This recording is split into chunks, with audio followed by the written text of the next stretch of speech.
ठंड बहुत बढ़ गई थी। अब सुनैना जी को उम्र अधिक होने के कारण खुद के काम भी नहीं हो पा रहे थे। वैसे भी सुनैना जी दिन भर घर में लगे बर्तनों का अंबार घसती रहती, फिर भी बहू उमा उन्हें हर बात पर जलील किया करती।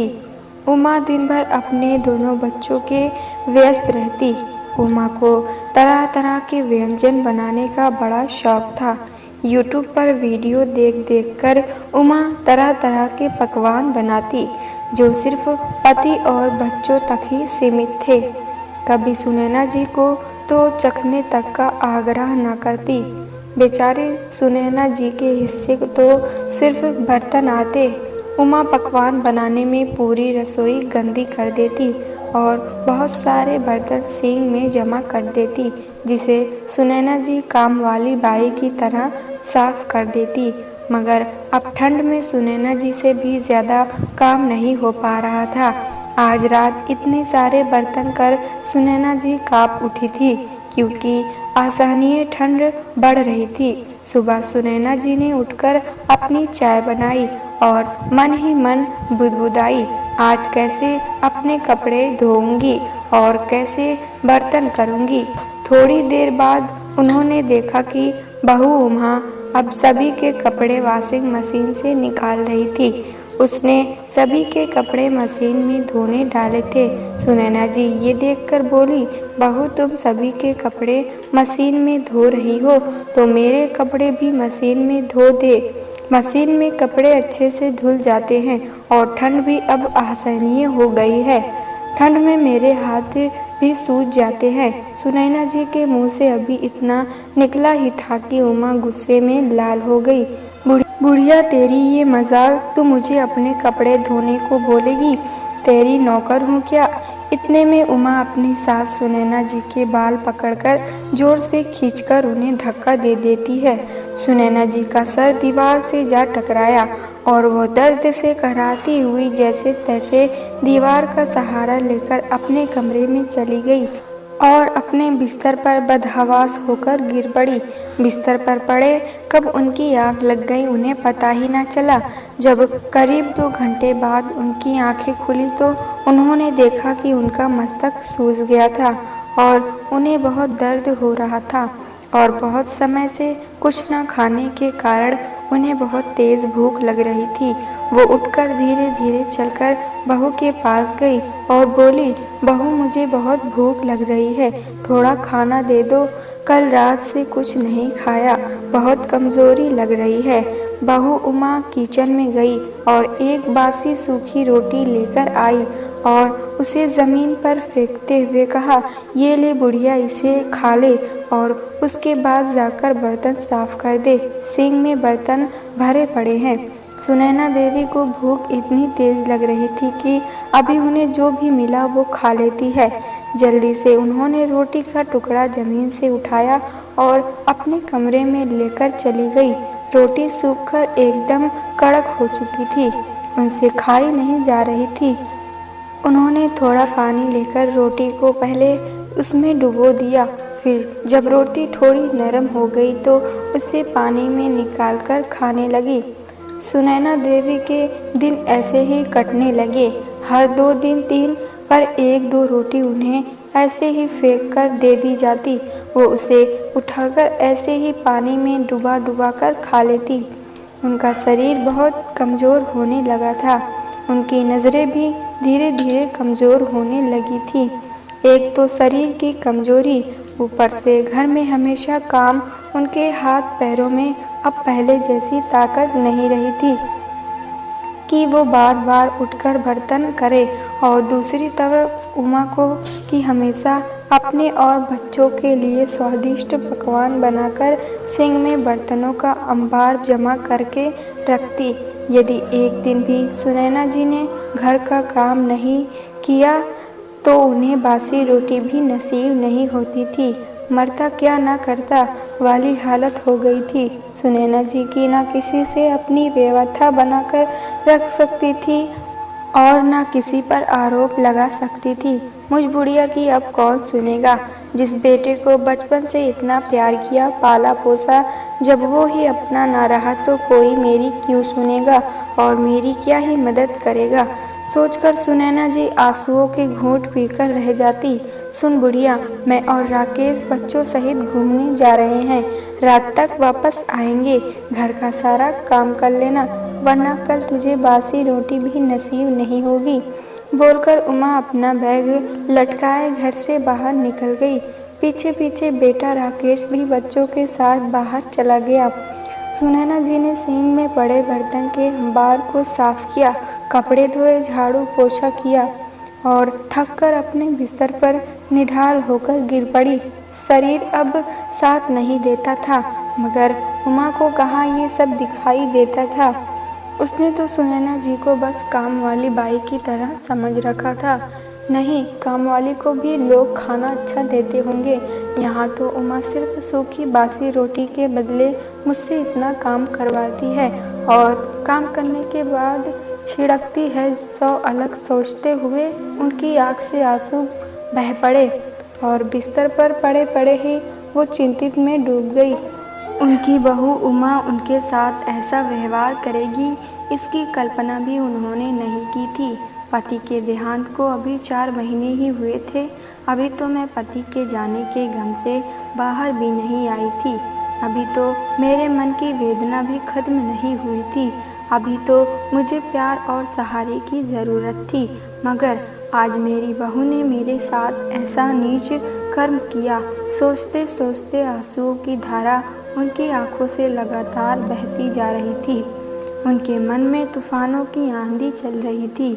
उनका हृदय मानो अभी रुक जाएगा। उन्हें ऐसा प्रतीत हो रहा था इस समय उनको इतनी ज़्यादा पीड़ा हो रही थी कि इतनी पीड़ा अगर किसी पहाड़ को हो जाती तो वो पहाड़ भी टुकड़े टुकड़े होकर बिखर जाता। ये दिन देखने से पहले मैं मर क्यों नहीं गई। बस अब क्या यही दिन देखना बाकी रह गया था। बेटा भी अपनी पत्नी का ही साथ देता था, यही देखना बाकी था। अपनी बहू जिसे बड़े अरमानों से ब्याह कर घर लेकर आई थी, उसी के हाथों मार खाओ और बेटा बहू की इतनी नीच हरकत पर उसे कुछ नहीं कहता। काश ये धरती फट जाती और मैं इसमें समा जाती। अपने पति राम किशोर जी की तस्वीर को देखकर सुनैना जी बोली, आप मुझे छोड़कर क्यों चले गए? काश आपके बदले में चली जाती तो आज ये दिन देखना तो नहीं पड़ता।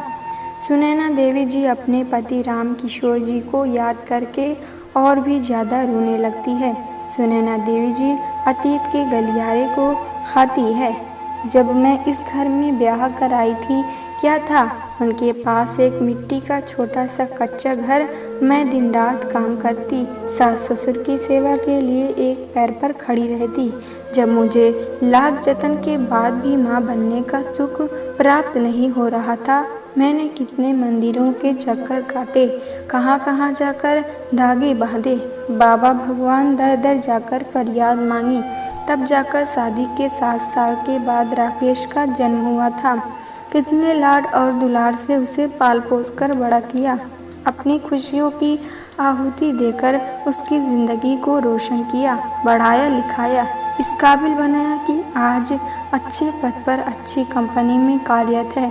और उसी बेटे को आज माँ की 2 वक्त की रोटी भी बोझ लग रही है। वही बेटा अम्मा के पास कभी बैठता तक नहीं, एक ही घर में रहकर खैर खबर तक नहीं लेता और बस पूरे दिन पत्नी की गुलामी में लगा रहता है। सुनैना देवी जी पूरी रात रोती रहती है। उनकी आंखें रोते रोते सूज जाती है। उन्हें किसी तरह करार नहीं आ रहा था। बेटा बहू और पोते पोती सभी रात को घर आ जाते हैं, मगर दोपहर से रात और रात से सुबह हो गई थी, लेकिन बेटा बहू उनके पास नहीं आए। इस बात की उन्हें और भी ज़्यादा तकलीफ हो रही थी।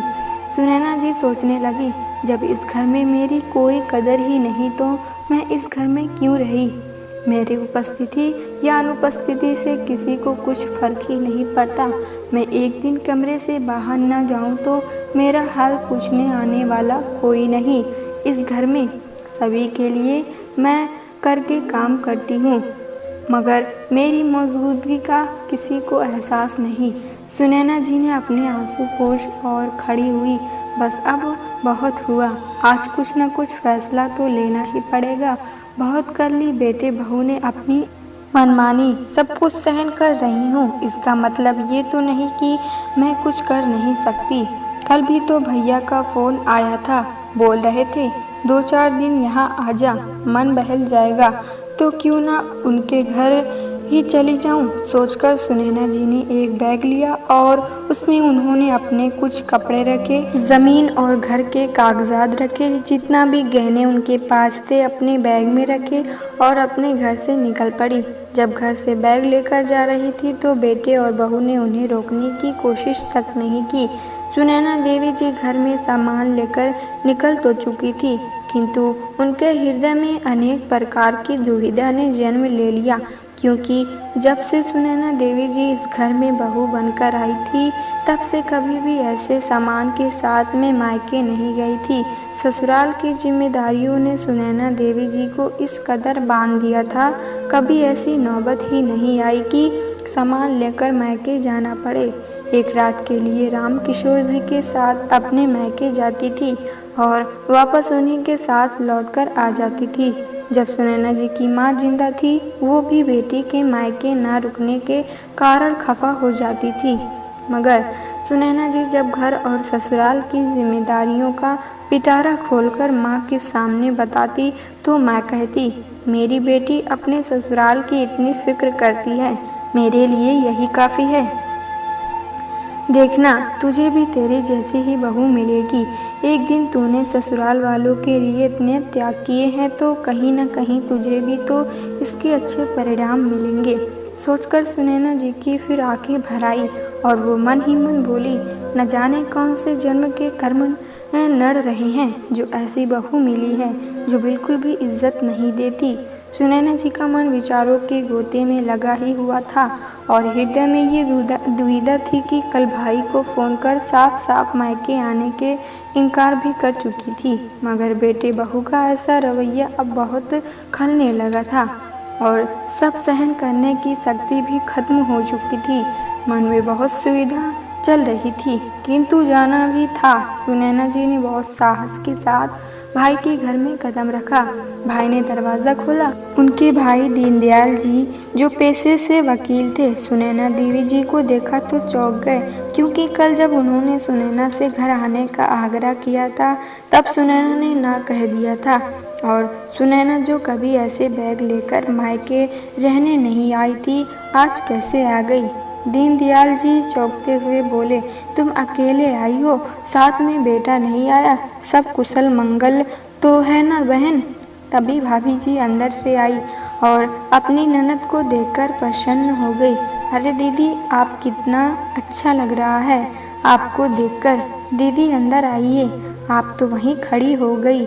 हाँ दीदी अंदर आओ। सुनैना देवी जी ने अपना सामान एक तरफ रखा और वहीं सोफे पर बैठ गई।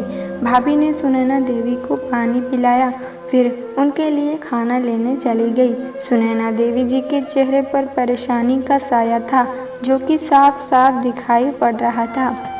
भाई ने पूछा, सुनैना क्या बात है? मैंने तुम्हें कभी ऐसे आते हुए नहीं देखा और ना ही कभी तुम इतने सामान के साथ आई हो। सब कुशल मंगल तो है ना, कोई बात तो नहीं है ना? सुनैना देवी जी के भाई दीनदयाल जी ने विचारपूर्वक प्रश्न किया। नहीं नहीं भाई, ऐसी कोई बात नहीं है। तुम तो जानते हो, राम किशोर जी के जाने के बाद मैं किसी तरह से संभली हूँ। उनके रहते किसी भी दिन घर में मायूसी नहीं रही। जब देखो कुछ न कुछ करते ही रहते थे, तो मन लगा रहता था। किंतु अब तो जैसे घर में मातम पसरा रहने लगा है, किसी काम में मन नहीं लगता है। काम तो सारे हो जाते हैं, किंतु वो बात नहीं जो राम किशोर जी के रहते थी। इसलिए कुछ दिन यहाँ रहने आई हूँ। सुनैना देवी जी ने दुखी मन से उत्तर दिया। हाँ बहन, अच्छा किया, तुम्हारा ही घर है, जितने दिन रहना है रहो। दीनदयाल जी बोले। तभी भाभी खाना लेकर आ जाती है। सुनैना देवी जी भोजन करती हैं, फिर अपना सामान उठाकर कमरे में चली जाती हैं। सामान रखकर बिस्तर पर बैठ जाती हैं। कुछ देर ख्यालों में डूबी रही, फिर बिस्तर पर लेट गई। सुनैना देवी को अपनी बहू का व्यवहार बार बार सामने आकर सता रहा था। वो उस दृश्य को भूलना नहीं चाहती थी, किंतु रहकर याद आ जाता। वो दृश्य सुनैना देवी के हृदय पर सैकड़ों वार कर डालते। उस दृश्य ने कैसे वो फिर से उस घर में जाएगी जहाँ उसकी कोई इज्जत ही नहीं। वो किसी से कुछ नहीं कहती, बस अंदर ही अंदर घुट रही थी। आंखों से आंसू भी बहने लगते तो साफ कर देती थी। रात की नींद भी उड़ गई थी। जबरदस्ती आंखें बंद करती, फिर खोल लेती, फिर कहीं जाकर आधी रात में जाकर नींद आई। अगली सुबह उठकर नाश्ता करके सुनैना जी ने सोचा कि आज शायद बेटा बहू पोता पोती कोई तो आएगा मुझे लेने। वह प्रतीक्षा में थी कि कोई आएगा तो चली जाऊंगी। आखिर भाई के घर भी तो बोझ नहीं बन सकती। भाभी क्या सोचेगी। सुनैना जी दरवाजे की ओर देखती रही। देखते देखते शाम का समय आ गया। सुनैना जी दरवाजे की ओर देखती, फिर कुछ सोचकर रह जाती। अब रात का समय हो गया। भोजन करके फिर से अपने बिस्तर पर लेट गई और सोच में डूब गई। सोचते सोचते नींद में खो गई। सुबह सवेरे जागी तो सोचा आज मैं चली जाऊंगी। ऐसे ही 15 दिन बीत चुके थे। बेटा बहू तो यही सोच रहे थे, बुढ़िया कहीं बला टली, बुढ़िया जाएगी कहाँ, अपने भाई के घर जाकर बैठी होगी। कुछ दिन बाद खुद ही लौटकर वापस आ जाएगी। और रही बात जायदाद की, तो माँ है हमारी, लेकर कहाँ जाएगी। सब हमारा ही तो है, हमारा हमारे नाम ही करेगी। उधर सुनैना जी के भाई दीनदयाल जी को उनके लिए चिंता सताने लगी। दीनदयाल जी ने अपनी पत्नी से भी इस बारे में बात की। भाभी भी चिंता व्यक्त करने लगी। दीनदयाल जी बहुत ही सज्जन व्यक्ति थे। एक दिन उन्होंने सुनैना जी से पूछा, आखिर बात क्या है। अपने भाई को नहीं बताओगी तो फिर मैं तुम्हारी परेशानी कैसे दूर करूँगा। मुझे पता है ज़रूर अंदर ही अंदर तुम घुट रही हो। सुनैना देवी जी अपने भाई के कंधे पर सर रखकर रोने लग गई और उन्हें सारी बात बताई। दीनदयाल जी ने अपनी बहन को सांत्वना देते हुए कहा, जब तेरा भाई जिंदा है तो तू किस बात की फिक्र करती है। भाई ने सुनैना देवी को ढाढ़स बंधाया। सुनैना देवी ने घर और ज़मीन के कागजात अपने भाई को दिखाए। कुछ दिन बाद भाई ने घर और ज़मीन बेचने की कागजी कार्यवाही पूरी करवाई। घर और ज़मीन किसी बिल्डर को बेच दी, जहां पर वो फ्लैट बनवाने वाले थे। घर और ज़मीन बेचकर जो पैसे आए उसे उन्होंने अपने घर के पास ही एक छोटा सा घर सुनैना देवी के नाम से खरीद लिया और बाकी के पैसे बैंक में सुनैना देवी के नाम से जमा करवा दिए। जो उनके मरने के बाद वो पैसे पास के ही एक वृद्ध आश्रम को दे दी जाएगी। बेटे बहू को कोर्ट के तरफ से घर खाली करने का नोटिस भिजवा दिया गया। नोटिस मिलते ही बेटे बहू के पैर के नीचे की ज़मीन खिसक गई। उनके चेहरे की हवाइयाँ उड़ गई। भागते भागते बेटे बहू अपनी माँ के पास पहुँचे। आखिरकार माँ के पैरों में गिर गए। माँ, हमें माफ़ कर दीजिए, हमारे साथ ऐसा मत करिए। अब हमसे आगे ऐसी गलती नहीं होगी। चलिए हम सब मिलकर एक साथ रहेंगे। बहू भी सुनैना देवी के पैरों में गिरकर माफ़ी मांगने लगती है। माँ जी, मुझे माफ़ कर दीजिए, मैं आपकी खूब सेवा करूँगी। सुनैना देवी ने कहा, वो तोरे राम किशोर जी सब मेरे नाम कर गए थे, इसलिए आज मैं यहाँ खड़ी हुई हूँ। नहीं तो तुम लोगों ने तो मुझे जीते जी मार ही डाला था। तुम लोगों ने जब मेरी सुध ना ली तो अब मैं क्यों तुम्हारी सुनूं। एक माँ तुम्हें क्षमा कर भी दे, लेकिन ये एक विधवा बूढ़ी औरत तुम्हें क्षमा नहीं करेगी। तुम लोगों ने इतने दुख दर्द दिए, इतने घाव दिए हैं कि ये मोम जैसा दिल पत्थर बन चुका है। जो दर्द में सह चुकी हूँ उसका बदला तुम कभी भी नहीं उतार सकते, इसलिए तुम्हारी यही सजा है। अब कहीं भी जाकर रहो। अब आगे की ज़िंदगी मुझे खूब शांति और चैन से जीनी है। इतना कहकर सुनैना देवी अपने घर में चली गई। ये सुनैना जी का अंतिम फैसला था। बेटे बहू मुंह लटकाए खड़े के खड़े देखते रह गए।